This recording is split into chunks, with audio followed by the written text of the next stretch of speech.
Okay, सो economics के आपके है 4 यूनिट, पूरा का पूरा है आपका माइक्रो इकोनॉमिक्स रिलेटेड ही सेम 1 के अंदर। सो 4 यूनिट्स। पहले यूनिट में आपको law of demand and the utility analysis वगैरह बताया हुआ है। आई थिंक सो आप सभी लोग गुजरात बोर्ड से होंगे। सीबीएसई कोई है? सीबीएसई बोर्ड वाला कोई स्टूडेंट? एनीवन? नो? सब लोग गुजरात बोर्ड? आप लोग 12th स्टैंडर्ड गुजरात बोर्ड ही किए हुए हैं ना? एवरीवन? Yes. ओके फाइन, चलो। सो 11th स्टैंडर्ड में कोई कंसेप्ट आते थे, demand, supply, law of demand, price elasticity, ऐसे सब चीजें कंसेप्ट्स हम लोग ऑलरेडी 11th स्टैंडर्ड में पढ़ चुके हैं, राइट? और लेकिन यहाँ पर कुछ एक दो नए कंसेप्ट्स भी है, जैसे यूटिलिटी एनालिसिस रिलेटेड नया कंसेप्ट है, कंज्यूमर इक्विलिब्रियम नया कंसेप्ट है, देन आपका unit 4 that is production function and law of variable proportion, that is also the new concept for you, right? Demand I think so आप लोगों को पता हो। So can anyone tell me what is demand? क्या होता है demand?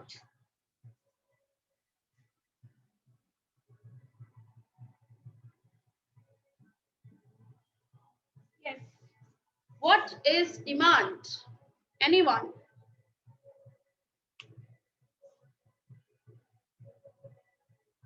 Yes. Any student?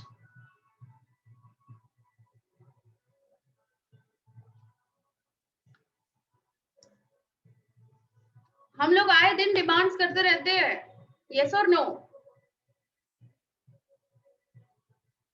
कोई define कर सकता है मुझे कि डिमांड क्या है? Consumers which are willing to buy the products. Okay fine, okay. So मेरे को एक चीज समझ में आई कि the concept demand is related with the customers, right? Customers demand करते हैं, ओके। तो मैं एक और वर्ड यहाँ पे लिख रही हूँ,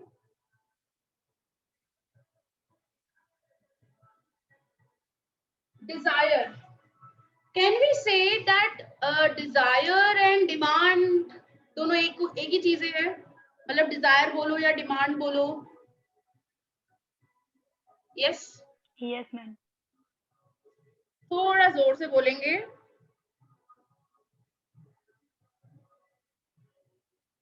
आवाज नहीं आ रही? आवाज आ रही है मेरी जैनिल? हाँ अभी आ रही है मैम। Okay fine. तो मेरा क्वेश्चन आप लोगों से ये है कि क्या डिजायर और डिमांड दोनों एक ही होता है? मतलब it's the same similar meaning? No, अलग अलग है डिजायर। दोनों अलग अलग है? Demand. Okay, so desire means? Desire means इच्छा होना। हाँ, डिजायर मीन्स इच्छा होना, ओके। एंड डिमांड मीन्स हमको वो चीज चाहिए कोई भी हाल पर। ओके, कोई भी हाल पे चाहिए। अच्छा, ओके। सो ये चीज हम लोगों को क्लियर हुई। एक और पॉइंट कि there is a difference between desire and demand, लेकिन डिमांड क्लियर नहीं है अभी भी। डिजायर आपने सही बोला कि इच्छा रखना, हम इच्छा तो बहुत कुछ रखते हैं। हम लोगों को आईफोन ये वाला चाहिए, हम लोगों को ये वाली वॉच सीरीज चाहिए आईफोन के, राइट? इच्छा तो बहुत सारी, हम लोगों को ये लैपटॉप चाहिए। तो इच्छा हम लोग बहुत रखते हैं, लेकिन वो हर एक इच्छा डिमांड हम लोग नहीं बोल सकते हैं, right? So desire is just a part, एक स्मॉल पार्ट है डिमांड का ही, ठीक है? तो हम लोग डिमांड में क्या लिख सकते हैं कि कस्टमर की डिजायरनेस तो होनी चाहिए, राइट? फॉर एग्जाम्पल कि आप लोग क्रोमा में जा रहे हो, आपको एक लैपटॉप पसंद आ रहा है, राइट? और वो लैपटॉप है 50,000 का, ठीक है? आपकी इच्छा तो है वो खरीदना, लेकिन क्या आपके पास 50,000 रुपीज है उसको पे करने के लिए? सो हम लोग इवन क्या देखते हैं, एबिलिटी भी, कि क्या हम लोग एबल है उसको खरीदने के लिए। तो डिजायर मेरी इच्छा तो है, प्लस मैं काबिल हूँ, मेरे जेब में 50,000 रुपए है लैपटॉप खरीदने के लिए, तो अगर 50,000 मेरे पॉकेट में है, भाई मैं खरीद सकता हूँ या खरीद सकती हूँ, तो हम लोग यहाँ पे एड ऑन कर देंगे कि भाई एबिलिटी भी होनी चाहिए। And the third one, willingness to pay the price at particular time। उसी समय पर क्या मेरी विलिंगनेस है, क्या मेरी इच्छा है उसी प्राइस को पे करने के लिए। जब ये तीनों चीजें फुलफिल होती है एंड एट द लास्ट अगर हम लोग खरीदते हैं लैपटॉप, हमारे पास आ जाता है लैपटॉप, तब बोला जाता है कि हम लोगों ने लैपटॉप की डिमांड की। तो सबसे पहली चीज तो ये कंसेप्ट क्लियर करने के लिए कि भाई डिमांड कौन करता है, कस्टमर करता है, ठीक है। दूसरी चीज आपको ये पता चली कि there is a difference between desireness and the demand, right. Demand के अंदर डिजायरनेस आती है, सबसे पहला स्टेप वही क्रिएट होता है। एंड द सेकेंड वन कि भाई हमारी एबिलिटी भी होनी चाहिए, हम एफिशिएंट तो होए, हमारे पास उतने पैसे भी तो होने चाहिए उस चीज को खरीदने के लिए। एंड द थर्ड वन कि मैं उसी टाइम पे उसी प्राइस पे पे करने के लिए मैं तैयार हूँ, रेडी हूँ, मैं विलिंगनेस भी होनी चाहिए। जब ये तीनों चीजें फुलफिल होती है और हम लोग लैपटॉप खरीदते हैं और मेरे पास लैपटॉप आ जाता है, तब हम लोग बोल सकते हैं कि हम लोगों ने लैपटॉप की डिमांड की। सो कंसेप्ट डिमांड का क्लियर हर किसी को कि what is demand. So demand is a quantity of a commodity which a consumer buy, right? Consumer desires, consumer is able, and consumer is ready or willing to pay the particular price at the particular time. So ये सब elements demand के अंदर होने चाहिए। So demand clear हुआ आपको कि demand क्या होता है, everyone? Yes. क्लियर हुआ डिमांड क्या है, क्योंकि डिमांड समझना बहुत जरूरी है कि डिमांड क्या है, राइट। सो क्योंकि डिमांड हम लोग समझेंगे तो आगे हम लोग कंसेप्ट समझ सकते हैं। So everyone clear, just raise your hand कि what is demand concept. Okay fine. अब हमारा आता है यूनिट 1। यूनिट 1 के अंदर 3 क्वेश्चन इंपॉर्टेंट है।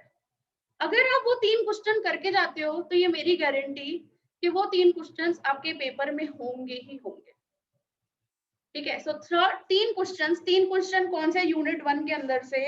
सबसे पहला वाला question that is law of demand on the basis of utility analysis. सबसे पहला वाला क्वेश्चन ये हमेशा होता ही होता है एग्जाम पेपर में, ठीक है। गुजरात यूनिवर्सिटी ये क्वेश्चन नहीं निकाले ऐसा हो ही नहीं सकता है। तो फर्स्ट वाला क्वेश्चन। दूसरा क्वेश्चन मैं आपको इंपॉर्टेंट बताऊं, that is meaning and characteristics of indifference curve, ठीक है। सो ये एक दूसरा क्वेश्चन है जो बड़ा आईएमपी है। तीसरा क्वेश्चन है that is budget line. 11 number question है आपका, budget line, meaning and characteristics, ठीक है। तो ये 3 क्वेश्चन अगर आप कर लेते हो then you will score very good marks in the unit 1, काफी अच्छे से स्कोर कर सकते हो। और अगर यूनिट 1 आपको आता है तो यूनिट 1 में तो यूनिट 2 में तो कुछ है ही नहीं। यूनिट 1 के अंदर से जो कंसेप्ट्स पढ़े हैं बस वो कंसेप्ट्स को जोड़ना है यूनिट 2 के अंदर, राइट। यूनिट 3 भी काफी इजी है, मैं बहुत शॉर्ट वे से सिखाऊंगी आपको यूनिट 3 के अंदर भी प्राइस इलास्टिसिटी, ठीक है। श्रुति क्वेश्चन नंबर 1 दैट इज ये law of demand on the basis of utility analysis unit 1 के अंदर से। सेकंड क्वेश्चन फोर्थ वाला दिया हुआ है, meaning and characteristics of indifference curve. And the third one that is budget line, meaning and characteristics. ये 3 question IMP है unit 1 के अंदर से, ठीक है। यूनिट 2 के अंदर से आपका जो आईएमपी है वो मैं क्वेश्चन करवा ही लूंगी आप लोगों को, क्योंकि एक ही क्वेश्चन है जो आईएमपी है यूनिट 2 में से। यूनिट 3 में से भी मैं क्वेश्चन जो करवाऊं वो क्वेश्चन आएगा ही आएगा। It's from my side it's done कि भाई वो होना ही होना है। एंड यूनिट 4 के अंदर से भी लॉ ऑफ वेरिएबल प्रोपोर्शंस या तो फिर short run and long run production function, ये दो क्वेश्चन में से एक क्वेश्चन आना ही आना है। ठीक है, सो जितने क्वेश्चन मैं करवाऊं उतने क्वेश्चन एकदम अच्छे से हम लोगों को प्रिपेयर करने के, बस घर पे जाके अपने को खाली एक रिवाइज ही करना है और कुछ नहीं करना है अपने को। बाकी पूरा का पूरा आपका जो इकोनॉमिक्स है वो इजी है। अब अपने बात करें कि मार्केट में डिमांड ऊपर नीचे होती रहती है कस्टमर्स की, राइट, और कुछ फैक्टर्स भी अफेक्ट करते हैं डिमांड को। मुझे बता सकती हो कि हाउ डिमांड विल चेंज, कोई ऐसा फैक्टर जिसकी वजह से डिमांड में आपको चेंज देखने को मिलता है? The most important factor, increase in price, sorry, increase in price, increase in price. Okay, तो हम लोग पढ़ेंगे यहाँ पे प्राइस और डिमांड। अगर प्राइस बढ़ती है तो डिमांड क्या होगी? क्वांटिटी डिमांडेड क्या हो जाएगा? लो हो जाए, कम हो जाएगा। और अगर प्राइस कम होती है तो डिमांड क्या होगा? Yes, demand. एक कंज्यूमर के बढ़ जाए। एंगल से सोचना है अपने को, एक कस्टमर एंगल, कस्टमर क्या चाहता है अपने को। अगर अपने वेजिटेबल्स खरीदते हैं तो लोग चिल्लाते हैं 15 रुपए किलो, 15 रुपए किलो, 15 रुपए किलो, तो हम लोग बोलते हैं हाँ ठीक है हम ले लेंगे। फिर इस तरीके से अगर प्राइस मार्केट में लो होता है तो पहले मैं 1 किलो खरीदती थी, अब मैं 2 किलो खरीदूंगी, राइट। तो मेरी तो बेसिक नेसेसिटी कि भाई अनियंस और पोटेटोज और टोमेटोज ये सब चीजें तो हम लोगों को चाहिए होती है। तो जैसे ही प्राइस लो होगा हम लोगों की क्वांटिटी डिमांडेड क्या हो जाएगी? बढ़ जाएगी। ठीक है, तो हम लोग बोल सकते हैं कि there is inverse relation between price and demand. क्या है? प्राइस और डिमांड का इनवर्स रिलेशन है, इनडायरेक्ट रिलेशन है। एक बढ़ रहा है तो दूसरा कम हो रहा है। ठीक है, इस तरीके से दोनों का रिलेशन आता है। अब अगर हम लोग इसको शेड्यूल के मैनर में देखें और ग्राफिकल मैनर में देखें तो इसका कैसे बनेगा? Price and demand. For example price 10 है तो डिमांड 50 की थी, मैंने प्राइस बढ़ा दी तो डिमांड क्या हो जाएगी? What will be the demand? Yes,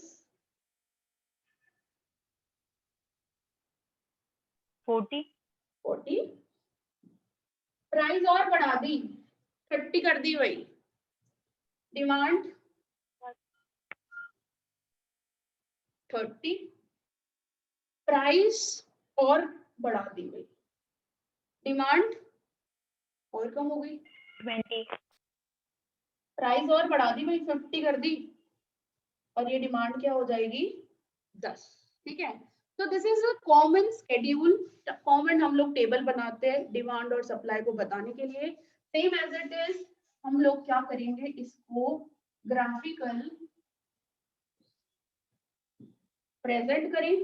x axis Y axis, X axis पे हम लोग ले डिमांड, वाई एक्सिस पे ले हम लोग प्राइस। ओके, सो 10 20 30 40 वही है।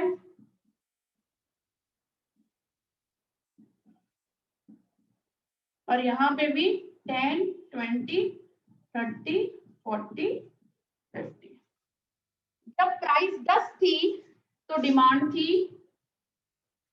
50, राइट। प्राइस बढ़ गई, डिमांड हो गई 40। 30 हो गई प्राइस, डिमांड हो गई 30, प्राइस बढ़ गई और भी, डिमांड और कम, प्राइस और बढ़ी, डिमांड और कम। ठीक है, तो इस तरीके से हम लोगों को यहाँ पे क्या मिला है, पॉइंट्स मिले हैं। इस पॉइंट पे डिमांड एंड प्राइस क्या कर रहे हैं, ये वाला हमारे एक कर्व रेडी हो रहा है, और हम लोग स्लोप भी बोल सकते हैं, स्लोप रेडी हो रहा है जिसको हम लोग डिमांड कर्व क्या बोलते हैं, हम लोग demand curve. Demand curve upward है कि डाउनवर्ड है, जरा बताओ, डाउनवर्ड गया कि अपवर्ड गया? डाउनवर्ड।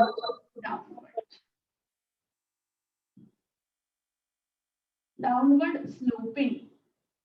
ठीक है, तो ये याद करना बहुत जरूरी है कि डिमांड का कर्व हमेशा क्या जाता है, डाउनवर्ड स्लोपिंग, नीचे जाता है। ठीक है, ऊपर से नीचे, लेफ्ट से राइट साइड डाउनवर्ड स्लोप जाता है। ठीक है, ऐसा क्यों है, because there is negative relation, there is inverse relation between the price and demand. अब ये जो कंसेप्ट हमारा जो अराइज हुआ है, लॉ ऑफ डिमांड, इसको हम लोग क्या बोलते हैं, लॉ ऑफ डिमांड, राइट। अब लॉ ऑफ डिमांड की जो मीनिंग आती है, अब मार्शल दी है भाई, हमारे एक इकोनॉमिस्ट है जिन्होंने माइक्रो इकोनॉमिक्स के ऊपर काफी ऐसे चर्चाएं की है, काफी कुछ उन्होंने थियोरीज वगैरह दी है, काफी मशहूर इकोनॉमिस्ट है मार्शल। ठीक है, तो एल्फ्रेड मार्शल, आप लोगों ने नाम सुना हो उनका अगर, तो एल्फ्रेड मार्शल ने हम लोगों को ये वाला कंसेप्ट दिया है लॉ ऑफ डिमांड का। अब लॉ ऑफ डिमांड का जो मीनिंग आता है कि भाई उसको हम लोगों को थोड़ा एल्फ्रेड मार्शल जी ने जैसा कहा है उसके अकॉर्डिंग अगर मुझे बताना हो, तो उन्होंने कहा है कि if other factors remain constant,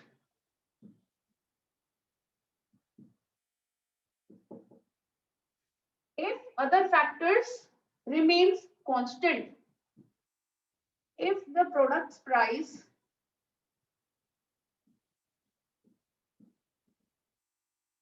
rise, demand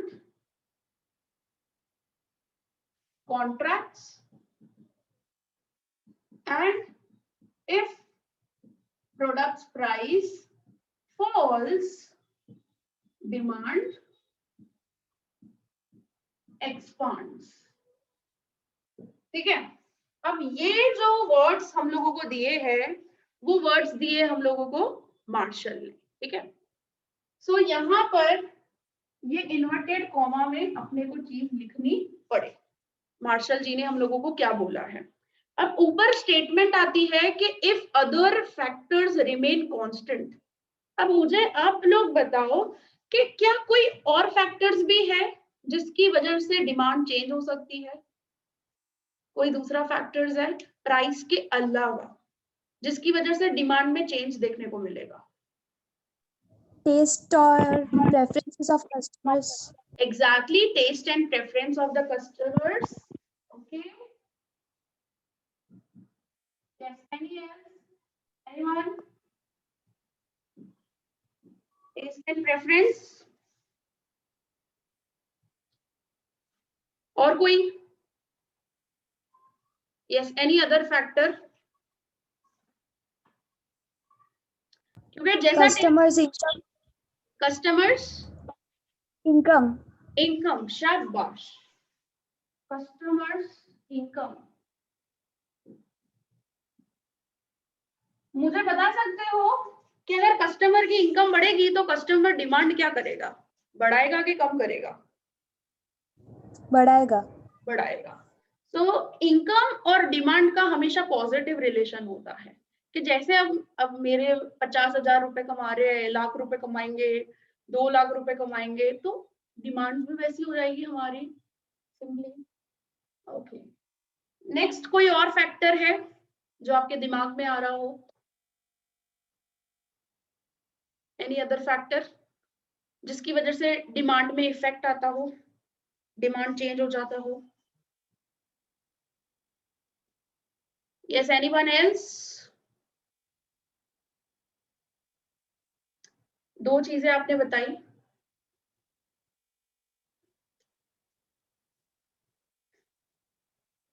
यहाँ पर इवन हम लोग प्राइस ऑफ रिलेटेबल गुड्स भी देखते हैं। अब जैसे हम लोगों ने यहाँ पर प्राइस लिया हो, से फॉर एग्जांपल टी का, ठीक है, डिमांड भी उसके अकॉर्डिंग बताई है। सो सब्स्टिट्यूट गुड्स की प्राइस क्या होती है, उसकी वजह से भी डिमांड में इफेक्ट आता है। कॉफी की प्राइस कुछ हो गई भाई, कॉफी की प्राइस बढ़ गई, सो टी की डिमांड में उसका इफेक्ट देखने को मिलेगा ना अपने को। So there are substitute goods also, उनकी प्राइस को भी हम लोगों को देखना पड़ता है। इवन कॉम्प्लीमेंट्री गुड्स भी आते हैं जिनके प्राइस को हम लोगों को देखना पड़ता है। तो मैं यहाँ पे लिखती हूँ प्राइसेस ऑफ रिलेटेबल गुड्स।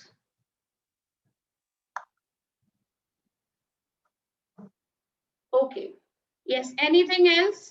कोई और चीज बता सकते हो, कोई और फैक्टर तो आपके दिमाग में आ रहा हो? ठीक है, दो आपने बताए, दो मैं बता रही हूँ। एक मैंने ये चीज बताई प्राइस ऑफ रिलेटेबल गुड्स का। कॉम्प्लीमेंट्री गुड्स कौन से होते हैं, मेरे को एग्जांपल बता सकते हो कॉम्प्लीमेंट्री का? एक के साथ एक आएगा ही आएगा। अगर एक की डिमांड बढ़ेगी तो दूसरे की भी बढ़ेगी साथ साथ में। कॉम्प्लीमेंट्री गुड्स किसको बोलते हैं हम लोग? Sim card and mobile, vehicle and card petrol. And mobile phones, simple सी बात है। हम लोग तो खाने पीने का एग्जाम्पल लेते हैं, मेरे को तो और कोई सोचता ही नहीं है कुछ भी। मैं तो हमेशा बर्गर के साथ फ्रेंच फ्राइज, पिज्जा के साथ कोका कोला, ऐसे सारे एग्जाम्पल ही लेती हूँ कि मुझे तो जो अच्छा लगे खाने पीने का वही कॉम्प्लीमेंट्री, ठीक है। सो ऐसे कॉम्प्लीमेंट्री गुड्स वगैरह भी हम लोग देखते हैं, उनका प्राइजेस वगैरह। और एक होता है फ्यूचर एक्सपेक्टेशन। भाई फ्यूचर हम लोग देखते हैं कि भाई प्राइस बढ़ेगा इस चीज का, तो डिमांड का प्रेजेंट में क्या असर आएगा। जैसे फॉर एग्जांपल तेल के डब्बों का भाव बढ़ जाएगा मार्केट में, फ्यूचर में ऐसा संभावना है, प्रोबेबिलिटी है भाई, कैसा हो सकता है। हम लोग है ना, अपने जनरल स्टोर वाले अंकल से पूछा हम लोगों ने, वो बता रहे थे कि फ्यूचर में बढ़ने वाला है प्राइस, तेल के डब्बे अभी उतरवा दो, मम्मा को बोलो, है ना। तो ऐसी सब चीजें होती है, हम लोग देखते हैं जनरली। सो फ्यूचर एक्सपेक्टेशन क्या होगी जिसकी वजह से प्रेजेंट डिमांड में भी चेंजेस देखने को मिलता है। लेकिन मार्शल जी ने तो हम लोगों को क्या बोला है, प्राइस के अलावा जो भी अदर फैक्टर्स है, सारे फैक्टर्स को रखो constant. Other factors affecting demand remains constant, मतलब ये जितने भी फैक्टर्स है इसमें कोई चेंज नहीं आ रहा है।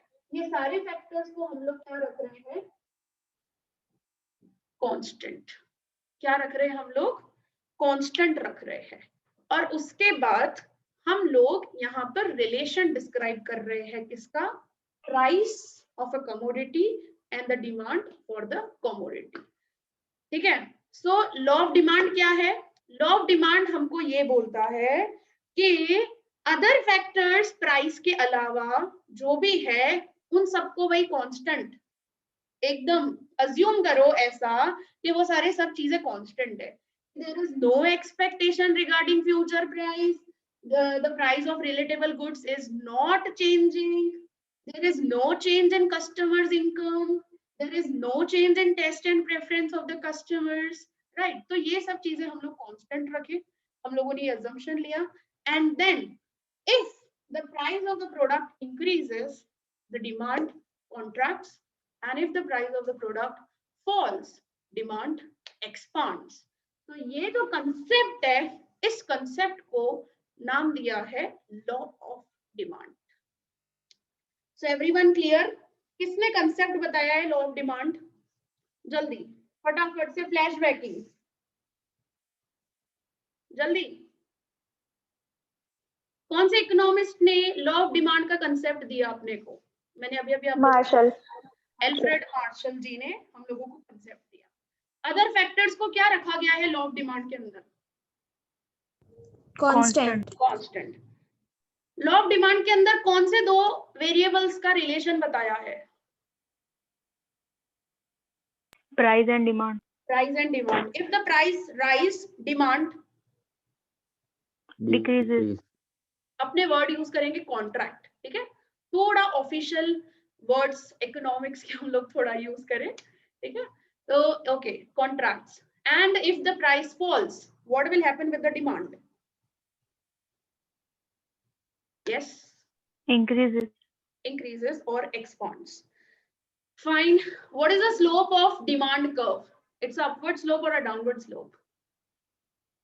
Downward slope. What is the relation between price and demand? Inverse. Inverse, negative, indirect. So ऐसे different words use किए जाते हैं. ठीक है, so other factors को रखो constant. प्राइस बढ़ता है तो डिमांड कम होता है, प्राइस कम होता है तो डिमांड बढ़ता है. बस यही तो डेफिनेशन है. अपने शब्दों में लिख दो इन्वर्टेड कॉमर्स लगाकर. अदर फैक्टर्स को, ये जो मैंने 4 चीजें 5 चीजें लिखी, इसको रखो अजम्पशन में डालो, क्योंकि हम लोगों को कोई भी थियरी इकोनॉमिक्स में लिखनी होती है. सो फर्स्ट ऑफ ऑल हम लोगों को कुछ ना कुछ अजम्पशन लेना पड़ता है. अब अजम्पशन लिखा, सबसे पहले मीनिंग लिखी, अजम्पशन लिखा, शेड्यूल बनाया, डायग्राम बनाया, एनालिसिस कर दो, थियरी खत्म लॉ ऑफ डिमांड की. ठीक है, तो लॉ ऑफ डिमांड यहाँ पे समाप्त होता है हमारा. Yes, any doubt related to this concept? Anyone? No, ma'am. Okay fine, चलो लेट्स गो. अब हम लोग आगे जाते हैं. अब ये जो डिमांड का कंसेप्ट है, इसके अलावा एक कंसेप्ट पढ़ते हैं हम लोग, कि ये कंसेप्ट किसके ऊपर बेस है, वो चीज हम लोग पढ़ते हैं.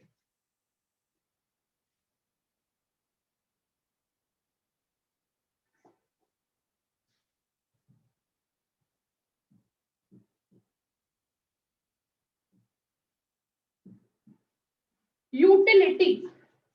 क्या लिखा है मैंने यहाँ पर? Utility. Can anyone tell me what you mean by utility? क्या होता है utility? Yes, anyone? Want satisfying capacity of a commodity. क्या बात है, इकोनॉमिक्स की लैंग्वेज. ओके, तो सैटिस्फाइंग कैपेसिटी.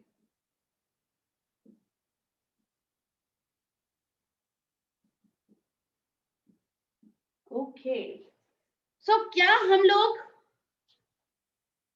हमारी यूटिलिटी को, हमारे सेटिस्फेक्शन लेवल को नंबर्स में काउंट कर सकते हैं?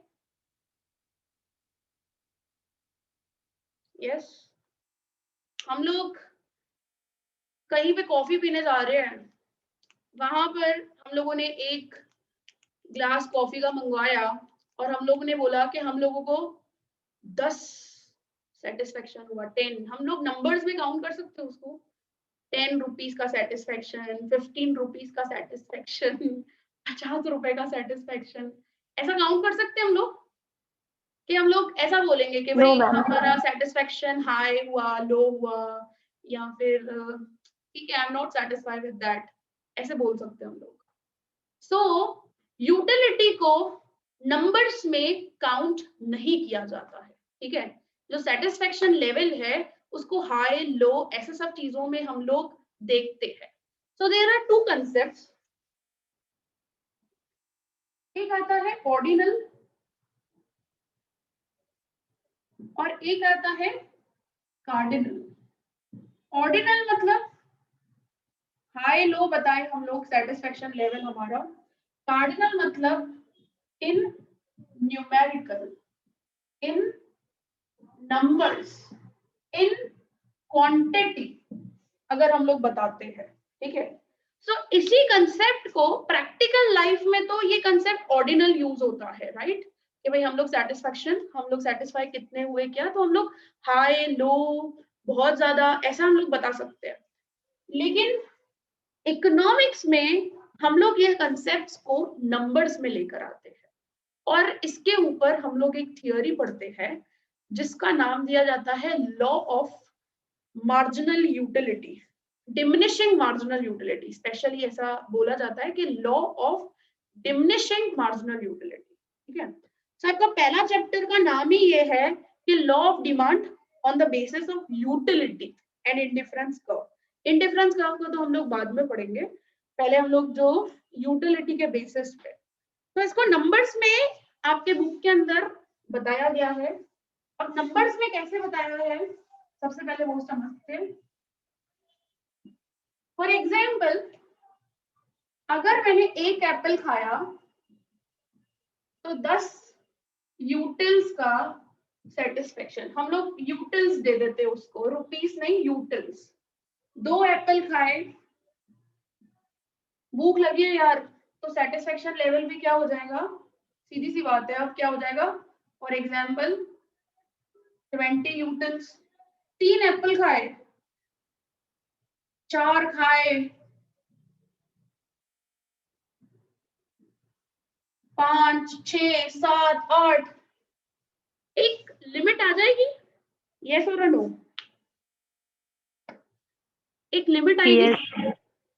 और उस एक लिमिट के बाद क्या होगा, चीज नेगेटिव में होने लगेगी। नेगेटिव मतलब मेरा सेटिस्फेक्शन लेवल क्या हो जाएगा, नेगेटिव में कन्वर्ट होगा, कि हाँ भाई 1 खाया, 2 खाया, 3 खाया, 4 इनफ, बहुत हो गया भाई, 5वां खाने गए, 6वां खाने गए तो वॉमिट ही करेंगे हम लोग, चीज ऐसी ही होगी ना, राइट। तो यहाँ पर आपको 2 कंसेप्ट दिए हुए हैं। यूटिलिटी, 2 यूटिलिटीज होती है यहाँ पे आपको जो बताया हुआ है, that is total utility and marginal utility, ठीक है। देखो, तो ये मैं इधर टेबल बनाती जा रही हूँ, तो 10, 20 से फॉर एग्जाम्पल, फिर 40 यूटिल्स का सेटिस्फेक्शन, क्या जबरदस्त, पेट बढ़ गया एकदम। फिर से फॉर एग्जाम्पल 55 यूटिल्स का सेटिस्फेक्शन, 5th खाया, ये कन्वर्ट हो गया 35 के अंदर, क्योंकि नेगेटिव में चीज हो गई, अब मेरा सेटिस्फेक्शन लेवल क्या जा रहा है, नेगेटिव में जा रहा है, ठीक है। एंड अगेन क्या हो गया, और कम हो गया, ओके। सो ये जो हम लोगों को मिला, ये है हमारा टोटल यूटिलिटी, कि भाई 1 एप्पल खाया, 2 एप्पल खाया, 3, तो हमको पता चल रहा है। Now we have to understand marginal utility. What do you mean by marginal? Can anyone say me what is mean by marginal? क्या होता है marginal मतलब? Additional. Very good. Additional 1 unit. Additional 1 unit. ठीक है, marginal को हम लोग क्या बोलते हैं, additional 1 unit.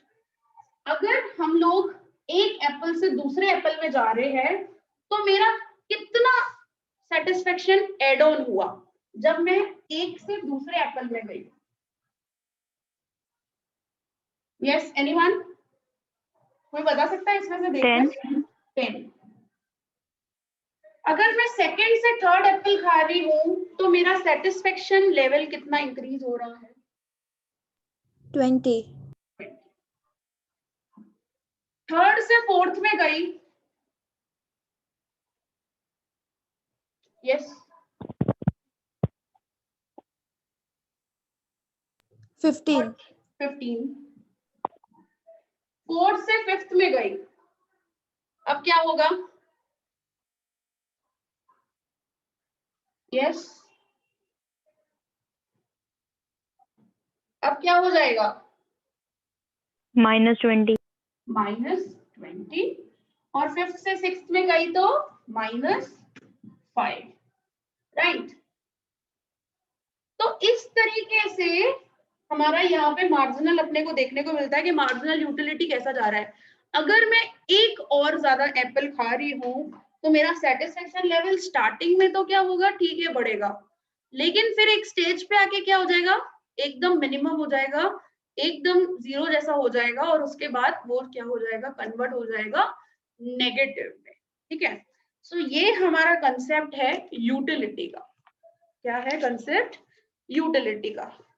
सो यहाँ पर आपको इस चैप्टर के अंदर यूनिट 1 के अंदर जो हम लोग पहला क्वेश्चन है हमारा, अब पहला क्वेश्चन लिखना कैसे आपको कंसेप्ट वाइज, ताकि आप फुल के फुल मार्क्स स्कोर कर सको। तो सबसे पहले आप इंट्रोडक्शन लिखो कि जो लॉ ऑफ मार्जिनल ये लॉ ऑफ डिमांड जो है और law of diminishing marginal utility है, ये दोनों कंसेप्ट भाई मार्शल जी ने अपने को दिए हुए हैं, और हमारा जो लॉ ऑफ डिमांड वाला जो कंसेप्ट है वो उसी के ऊपर बेसिस भी है। मतलब एक जैसे लॉ ऑफ डिमांड कैसे डाउनवर्ड स्लोपिंग जाता है, उसी तरीके से मार्जिनल यूटिलिटी का जो कंसेप्ट है वो भी एक डाउनवर्ड स्लोप में ही हम लोगों को ग्राफिकल अगर हम प्रेजेंटेशन वगैरह करते हैं तो हम लोगों को एक डाउनवर्ड स्लोप में ही देखने को मिलता है। ठीक है, तो इस तरीके से आपको शुरुआत करनी है बेसिक इंट्रोडक्शन। ठीक है, दूसरी चीज आप लिखोगे अजम्पशंस। इस थियरी में क्या अजम्पशन लिए गए हैं। तो हम लोगों ने अजम्पशंस देखे कि कौन से अजम्पशंस थे। कस्टमर की इनकम को रखो constant, future prices constant, but इसके साथ साथ में एक दो और अजम्पशंस भी है। नोट्स, इसके रिलेटेड नोट्स क्या चाहिए आपको Shruti? You have to read the book. आप बुक में आपको एक फॉर्मेट बता सकती हूँ इसका कि हाँ इस फॉर्मेट में आप जाओ तो अच्छा है। बाकी आपको अगर डिफरेंट कंसेप्ट्स के लिए चाहिए कि भाई डिमिनिशिंग मार्जिनल यूटिलिटी के लिए नोट्स चाहिए या लॉ ऑफ डिमांड के लिए चाहिए तो मेरे पास अवेलेबल है। बाकी से कोलैबोरेट वाले नहीं, और इवन इनडिफरेंस के और इन सब के आपको चाहिए, प्राइस इलास्टिसिटी और वो वाले चैप्टर के चाहिए, वो मेरे पास है। तो जितना जितना मेरे पास अवेलेबल होगा नोट्स में वो मैं आप लोगों को प्रोवाइड कर दूंगी। ओके, बाकी तो जिस कंसेप्ट से हम लोग जाएंगे बस उस कंसेप्ट में ही आपने को चीज लिखनी है। सो हम लोग अजम्पशन क्या ले रहे हैं यहाँ पे, सबसे चीज जो 4-5 हम लोगों ने लॉ ऑफ डिमांड के लिखे वो कंसेप्ट मतलब सारे अजम्पशन डाल दो, और फिर इवन यहाँ पे एक दो और अजम्पशन दिए हुए कि मार्जिनल यूटिलिटी को हम लोग मेजर कर रहे हैं इन क्वांटिटेटिव टर्म्स में। देन बिहेवियर कस्टमर का कैसा है, रैशनल बिहेवियर है, जब जो कस्टमर सोच रहा है वो सही सोच रहा है, रैशनल एकदम, कस्टमर गलत नहीं हो सकता है। और यहाँ पे again law of diminishing marginal utility he applicable हो रहा है। तो पॉपुलेशन कांस्टेंट है, चेंज नहीं हो रही है भाई, साइज ऑफ पॉपुलेशन कंट्री में, टेस्ट प्रेफरेंस चॉइस कांस्टेंट है,